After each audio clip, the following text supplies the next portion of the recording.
going, Holmes? Have you been invited somewhere? We have been invited, Watson. We have. Where to? To the Baker Street Irregular's annual dinner. They sent us an invitation. It is on the table. A dinner? How could those street urchins afford anything like that? I can't understand your interest in them, Holmes. They're dirty. They wouldn't hesitate to steal your wallet. Watson, you should be excited. It is a secret dinner. Its location changes every year. Read the menu. Sounds mouth-watering. All right. We, the secret police of Baker Street, invite you, Sherlock Holmes, and Dr. Watson to our annual dinner. Menu, entree, frozen rat head salad. Is this a joke? Not at all. Pray continue. Main course, sow's udder in Danny Nutcracker's way. Sounds disgusting, Holmes. Hedgehog goulash. Street turnips in homemade juice. And it goes on. I can hear them on the stairs now. Oh, we can't go there. We can't eat that. Watson, you'll hurt the feelings of those poor children. We have to go. Oh, Mr. Holmes. It is fine, Mrs. Hudson. Mr. Holmes! Wiggins, Dr. Watson is getting ready. He will be delighted to join us. You don't look well, my young man. Is there something wrong? Don't tell me the dinner is cancelled. Mr. Holmes, it's my brother Leighton. He's in a prison cell. They say he's killed 2 men. You have to help us, Mr. Holmes, 'cause I know he didn't do it. Where is he now? From what I've heard, they took him to the yard and they gave him a good beating already. You know what they're like. They'll hang him. They won't look any further. Holmes, we have to help him. Well, and forget about the dinner. Wiggins, I'll take the case. You're fantastic, Mr. Holmes. I'll be waiting for you at the crime scene. You'll be there, right? It's on Half Moon Street in Whitechapel. Very well. Mr. Holmes, whatever brings you here so late at night? I'm interested in the case of young Leighton Chapman. He was arrested earlier this evening and accused of a double murder. I beg your pardon? That case is quite clear to the police. Or are there any new facts that we don't know about? Who knows, Inspector? Look, you are free to investigate, of course, Mr. Holmes. Chapman was arrested with a revolver in his possession, which you can find in the evidence room. The suspect himself is in custody. Did you find anything else on his person? A few personal belongings. Nothing particular, Mr. Holmes. Thank you, Lestrade. Please, gentlemen, leave the scene now. Oh, Mr. Holmes, is that you? Good evening, Constable... Constable Marrow. I was here with Inspector Aberline during the Ripper case, Mr. Holmes, back in '88. But then this is nothing like that case. With this one, we've got the murderer, the weapon, and the statements, which speak for themselves. Of course, Marrow. But you know that appearances can sometimes be deceiving. The bullet penetrated his stomach, a dreadful wound. He tried to stop the bleeding with his hand. Death was not instant. A tattoo from Westgate Prison. Vicotti must have done some time there. The bullet struck his head. This man didn't stand a chance. This is an ordinary key. I wonder what kind of door it opens. This shard of wood is quite new. Who were the victims? The 2 men here, both shot. The stab fellow was Brian Vicotti, a well-known ruffian. The other, Kenneth Butler, a jeweller by trade. You spoke of statements. You have witnesses? Well, I was there, so I gave my own statement. And then there were 2 other witnesses who said they saw the killer Chapman. Mr. Turner, a gentleman who lives in that flat over there. And Polly Powell, a flower seller, who was over at the far side of the street. So, Constable Marrow, I should be delighted to hear your testimony. I was standing at the north side of Half Moon Street. That was the side that you came from. But you would have been unable to observe this part of the street, where we are standing now. That is correct. But I saw the 2 victims slowly enter Half Moon Street. and then shortly after, the fireworks started. A few minutes after that, the fellow Chapman rushed towards me and ran into Half Moon Street. Please continue. I didn't pay attention, but suddenly I heard a woman's cries and police whistles on the other side of Half Moon Street. I rushed over there and I saw the 2 dead bodies on the ground. When I reached Whitechapel Street, I saw Leighton Chapman. He'd been caught by 2 police constables. Constable Marrow, what else caught your attention while you were running through Half Moon Street? I saw nothing but rats, and I took the time to light every corner with my lamp. Did you hear the shots? I didn't hear any shots. The fireworks were all over the sky. They were so loud I couldn't hear anything else. What were the fireworks in honour of, Constable? Well, today's Queen Victoria's birthday, Mr. Holmes. Ah, yes, I appear to have lost track of the days. It is May now, of course. Did you happen to look up at Mr. Turner's window when you were on Half Moon Street at that time? Yes, I saw that the window was open, but no one was there. It was dark in the room. Mrs. Powell? My name is Sherlock Holmes. I'm assisting the police with their investigation of the crime that took place this evening. Well, I've already gave my testimony, but very well. Could you tell us everything that you may have seen or heard? Yes. I was selling my flowers as usual, and then the fireworks began, in honour of Queen Victoria. I enjoyed those. But then, all of a sudden, a young lad ran out of Half Moon Street and stopped just by me. He had a gun in his hand. He was like a ghost, and all covered in blood.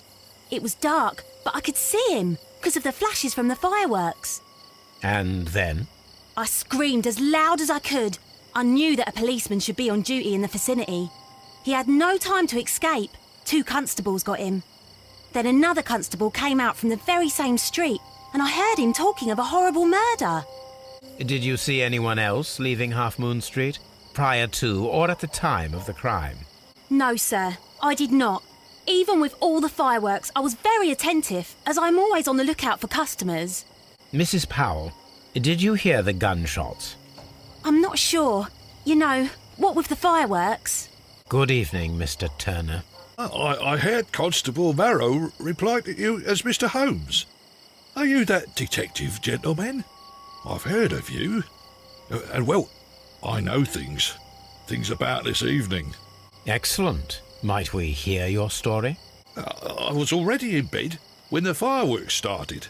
A few moments after, I clearly heard 2 gunshots from outside. I quickly got up and I grabbed the lamp from my nightstand and I rushed towards the window.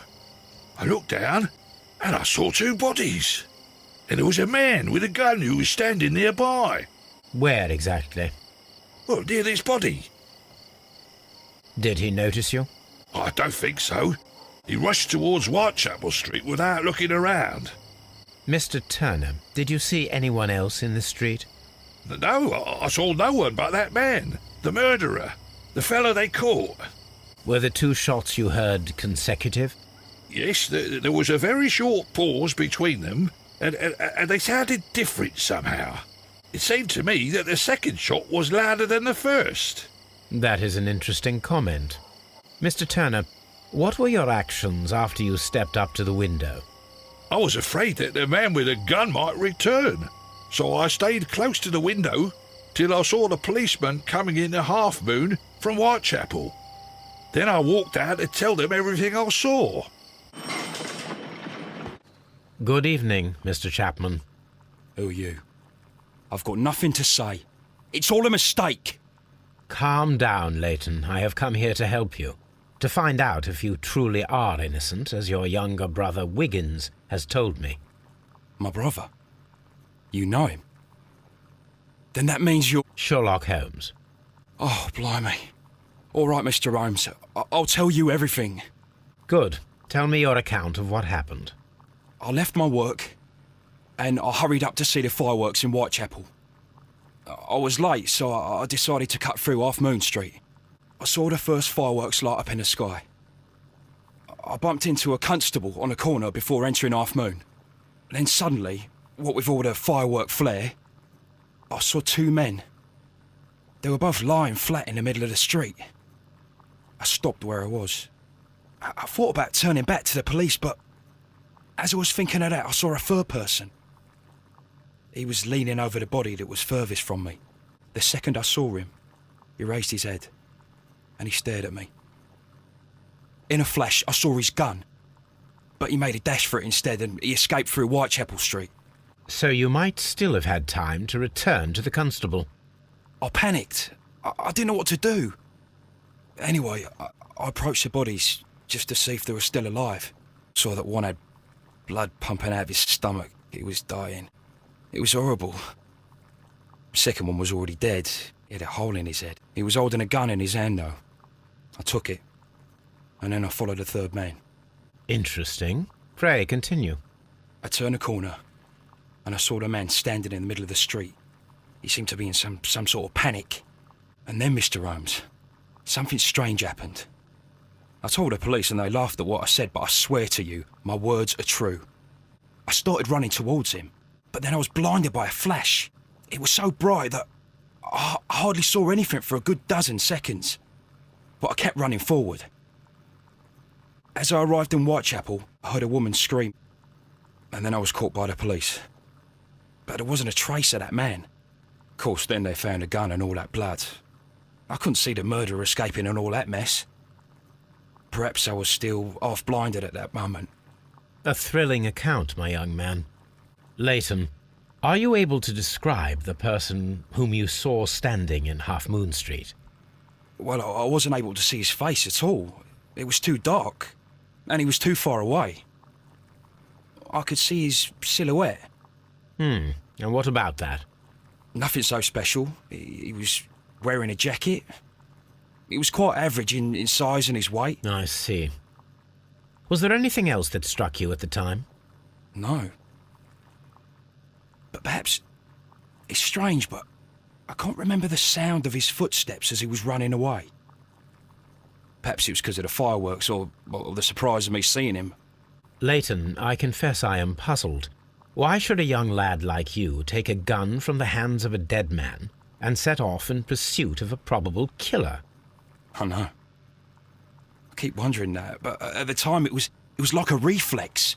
A criminal ought to be arrested, and he was armed. You were willing to risk your life. That was a little foolish, unless you wanted revenge. No, Mr. Holmes. I was just being brave and stupid. I'm sure that you were, but I believe that you may have recognized one of the victims, Brian Vercotti. You knew that gentleman well, did you not? However could you know that? You have a typical tattoo of the Westgate Brotherhood upon your hand. I observed exactly the same mark upon Mr. Vercotti. You came to know him from your sharing a past prison sentence. Am I correct, Mr. Chapman? Oh, God. You're right, Mr. Holmes. Would you tell me a little about Brian Vercotti? We were convicted for a robbery. Once in prison, both of us joined one of these fraternities. During that year, we tried to help each other out, you know? You were quite young then, I believe. Yes, Mr. Holmes, we were. We'd only stolen a pound of meat. After we were released and when I saw what my little brother had become, I decided to work towards living an honest life. And Vercotti? He had a hard time. His sister had died in a Whitechapel dispensary while he was in prison. He had no family anymore. Our paths split. He fell back into crime. So you lost him? Yes. And for around 2 years, I heard no news of him at all. Wiggins, my lad, what are you doing here? You'd best be leaving and be quick about it. I've done nothing wrong. You'd learn more by watching Mr. Holmes. He knows exactly what he's doing. Not like you. Oi, watch your tongue.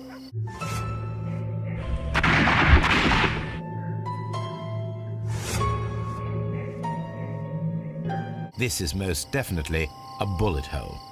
The brick cracks are fresh. Mr. Turner, you have stated that you remained close by your window after the crime, is that correct? Yes, Mr. Holmes. I stayed at my window until the policeman arrived to examine the dead bodies. That is very interesting, Mr. Turner. Constable Marrow stated that he did not see anyone at the window when he was running through Half Moon Street. Well, I think Constable Marrow and me, we might have been distracted by the whistles and shouts coming from Whitechapel. We could have missed each other somehow. You understand what I mean? It was a bit of a stressful moment, to tell you the truth, sir. Allow me to form my own theories, Mr. Turner. Would you mind showing me the view that you had from your window? Not at all, Mr. Holmes. Please, follow me. So, that's the view Mr. Turner had when he opened the window. Mr. Turner had a perfect view of the crime scene. He saw the bodies clearly, and Leighton Chapman standing over them. A perfect match. So, Mr. Turner broke his stick when it became stuck between the cobblestones. He did not mention that he was so near to the victims.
So Mr. Turner used a book to hide an object that he found on Kenneth Butler's body.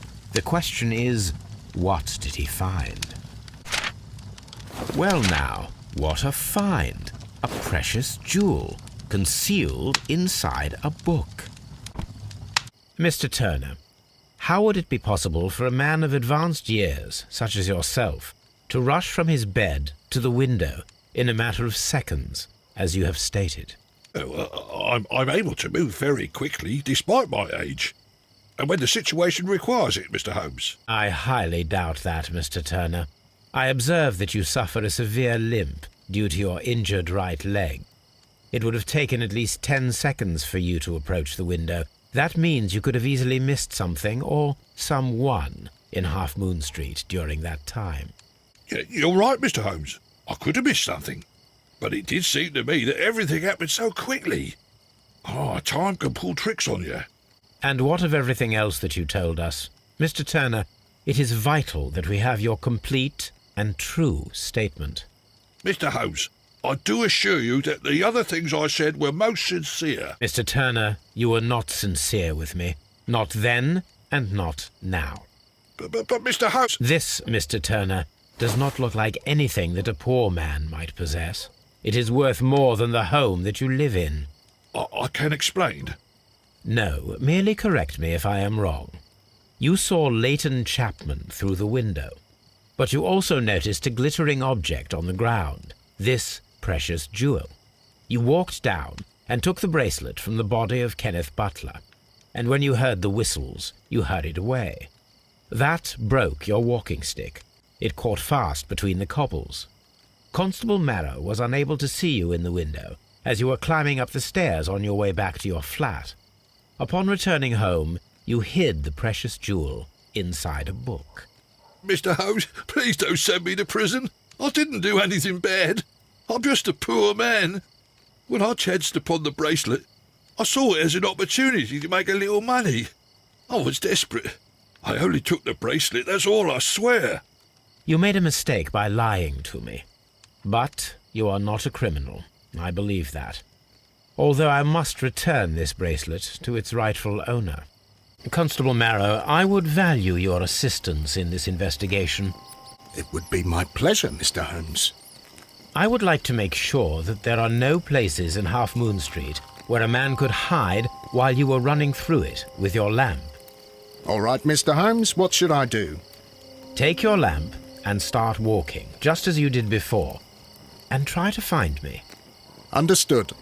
Constable Marrow, Watson, I would like to perform another kind of reenactment with your help. I'm listening, Mr. Holmes. I want to check if Leighton's testimony can be trusted, if someone could vanish into thin air at a specific moment. But Holmes, I don't see how. I am going to be the mysterious gentleman whom Leighton followed. I will stand exactly where he saw him before he was blinded by the flash. Watson, you will be Leighton. When I fire the signal flare, you should start to chase me. I understand, Holmes. You, Constable Marrow, just play your part and do exactly as you did. Just, please, wait 5 seconds after the signal flare. I doubt that Polly Powell would have screamed any earlier. As you say, Mr. Holmes. Let us begin then. Catch me if you can.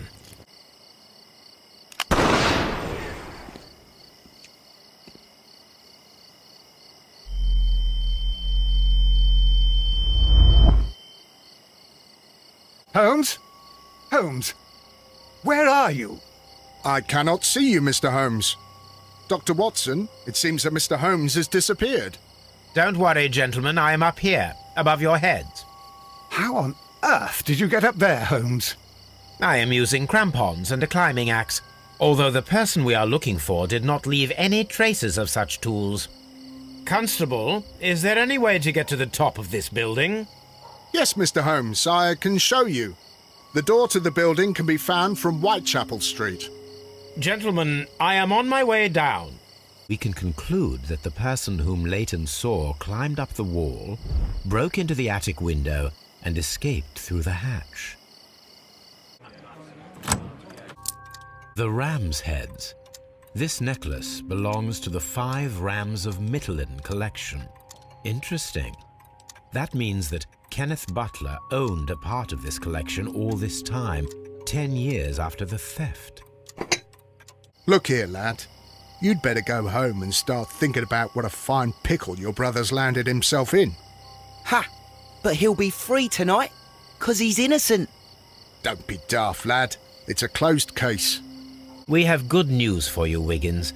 The investigation has proven very interesting so far. We found facts and details that confirm your brother's innocence. I knew it, Mr. Holmes. But for now, Wiggins, we need your help. Anything you like, Gov. I need you to locate a circus that has stopped over in London. It needs to have disposed of at least one exotic animal, a very large one. You can count on me, Mr. Holmes. I do hope that those children don't get into trouble, Holmes. Don't worry, Watson. I predict some news in 7 seconds. Mr. Holmes, we found it. Here it is. I believe that is exactly the type of circus we are looking for. I'll pay it a visit. Aye, you! Stop right there. Good morning, sir. Pardon me, but why am I not allowed to walk around here? Because it's private. Well, I only wanted to meet the artistes. You're wanting to apply for... Nah. You don't look like the type of, artistic lockpicker that we're looking for. You might be surprised. What? Nah. I don't think so. Clear off. Stay where you are. What are you doing here, and where is Sherlock Holmes? Calm down, Watson. Take deep breaths now. It's me. Oh, thank God, Holmes. I can't get used to your disguises. Thank you, Watson. That means I am ready to go. Who are you? What's your name? My name is Nigel. I'm here to open the locks. Talented, eh? Let's see. Go inside the marquee and show yourself to Charles Foley. And I'd highly advise you not to trick him. Got that? I've got it. So, everything is here, just as you asked. And what about the money? Some of the barrels are wet. Transportation issues, it couldn't be helped. Whatever. We'll be here after midnight to pick up the supplies. I want to be paid first. No. You'll be paid after we make the transfer, as I said. Right? I hope that no one saw you. The police are on the lookout. Of course not. I'm a professional. Glad to hear it. Be ready for tonight, then. Powder kegs, a printing press, and a great many blank papers. All of this was stolen by the Merry Men quite recently. And these poster samples. I am quite sure it is not a coincidence. The Merry Men are planning some sort of sabotage. Stop right there. Who are you? Are you Charles Foley? Maybe. They say that I can open any door. Do they now? We'll see that lock near the chains on a table over there. Open that. Ah. Well, they're right. What's your name? Nigel Shirley, from York. Ah, Nigel from York. Never heard anything about you. How'd you hear about me? It's a long story. I met your brother, Vincent the Butcher Foley, in prison. He told me all about his betrayal and all about you. Before I was released, he told me that you might find a job for me one day and pay me some money for me craft. Well, he died. 7 days ago, in prison. I'm sorry to hear that. That's all right. The traitor has paid the blood price for it. And you'll do the job anyway, because I need a talented lockpicker. I know just where to search for his legacy. It's all about the Hellenistic treasures, isn't it? Osh, you fool. Now, listen up. You'll come with us tonight, and you better mind yourself. Us? Wait, who's coming then? Billy, Jack and me. And what will I get for that? We'll share the loot. The one you seem to know about. Right. Wait for us at the abandoned manor house on a corner of Ladbroke Grove and Kensington Park Road at midnight. Deal. Police! Police!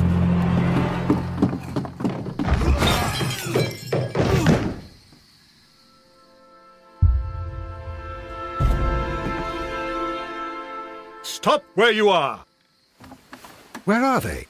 Trapped, Watson, with your assistance. How so? You sounded just like a real bobby, my dear fellow. You startled them into the traps. I did? I assure you, Watson, it was quite an entertaining show. They will not escape the house now. You scum! And this is the pistol used for the murder in Half Moon Street. How'd you know about that?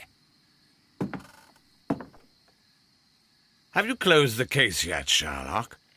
Mycroft, what are you doing here? Did you follow me? Sherlock, it may seem that I used you, but you should be pleased to know that you have served our queen well, in this instance. So now, let us catch the big fish. But this man is not one of the Merry Men? No. Then why exactly are we here, Sherlock? This gentleman, Charles Foley, has been involved in a double murder, and the hunter of a set of valuable antiques, the Hellenistic treasures, which disappeared in a theft many years ago. You're no better than the coppers!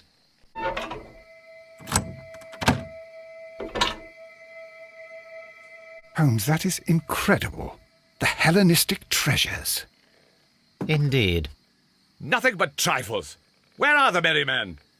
I don't know why you are asking me, Mycroft. They are yours to find. I'll see you soon, dear brother. Charles Foley, you were a witness to a double murder. You were standing next to Vercotti when Butler fired at your accomplice. The jeweller missed him, but they proceeded to kill each other with simultaneous shots. Even if your intention was to retrieve the stolen treasure, you did not intend to kill. I shall inform Inspector Lestrade of that fact, so your sentence should be the lighter. You are a fine gentleman, with your fake pity. I do what I think is right. It is never due to pity. Farewell, Foley. I shall leave now, Watson. Gentlemen, please take our friends here into custody. Where are you going? I have unfinished business. I'll see you at Baker Street.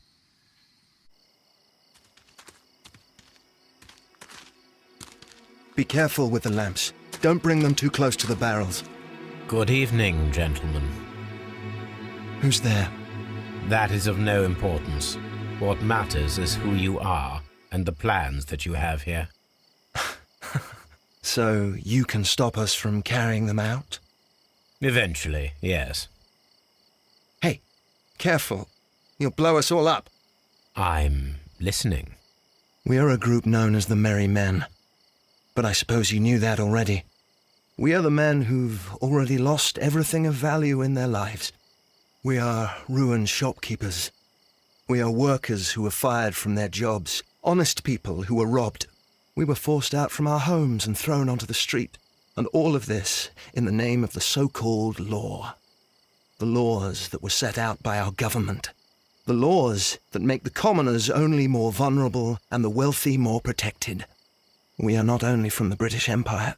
Some of us are from the New Lands, America, Australia, and we are many. But men we are still, and we are merry for that we stopped being afraid. For those powers that be had done their best to plant the fear inside our souls, and we accepted it so easily. The fear advised us to keep our heads bowed. It prevented us from fighting. Bankers and politicians, they own our lives, our work, our bread, and they push us to compete between each other, just to see who may serve them better. But in the end, they are the few, so they are weak. They are nothing without their titles. We should not fear them. Our so-called masters should fear us instead. The time has come for our group to stand tall. Our great and many merry men. We are going to blow up the London Stock Exchange. No lives shall be lost. But ownerships, debts, and property titles? They shall all be destroyed. They're only papers, after all. So many people will be freed over this night.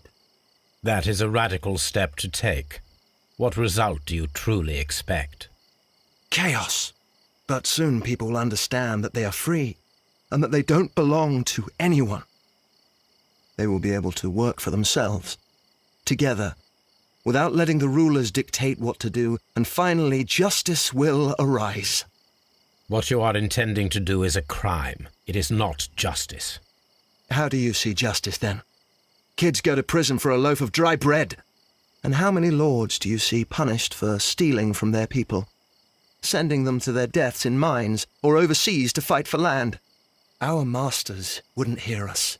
So now it's time to sing the song of the merry men. Will you let us do our duty?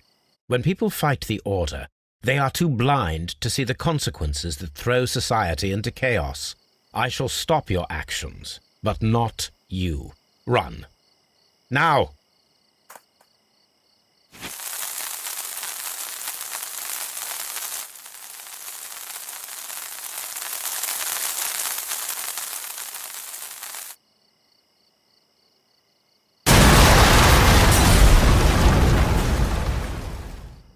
So, you're interested in Russian literature now? Quite lately. It is an interesting book. I remember a few lines. Really? I tried reading it myself, but I had a hard time understanding it. Yes, Doctor. It's about intelligence. Sherlock, I vaguely recall one of the lines. Sometimes it takes something more than intelligence to act intelligently. There were also a few words along the lines of Pain and suffering are always inevitable for a large intelligence and a deep heart. Tell me, Doctor, does my brother show any signs of pain or suffering? Not that I know of. Because you see, Doctor, behind all of his masquerade, my brother does possess a deep heart. So deep that he does not recall where he places his love. Well, I'm sure that... His love and his duty that, in the first place, should be directed towards the Empire. For without it, we would be nothing. A country filled with uncivilized men. And the Empire needs order and discipline. It has no room for chaos. People who commit crimes, or at the very least intend them, deserve punishment, Sherlock. Without justice, there can be no civilization. But we serve the truth, not justice. Your truth, Doctor, that may prove immoral. Allowing people to terrorize London, destabilizing the whole empire. Terrorize only the powers whom you serve, Mycroft. Not I, not Watson, not Mrs. Hudson, not Wiggins. Sherlock, the merry men are to be stopped. Not by me. You created the merry men. Stop them yourself. Only make sure that you don't create 10 more merry men by arresting the one. Good night, Dr. Watson. Anything in the post, Watson? Any clients worthy of our attention? Only a second reminder from Mrs. Hudson about our new neighbour. She urges you to remove your... Oh, I don't care about that. Holmes, the lady who will be moving in shortly has requested the use of our spare room to place all of her boxes. Wait, what? A lady?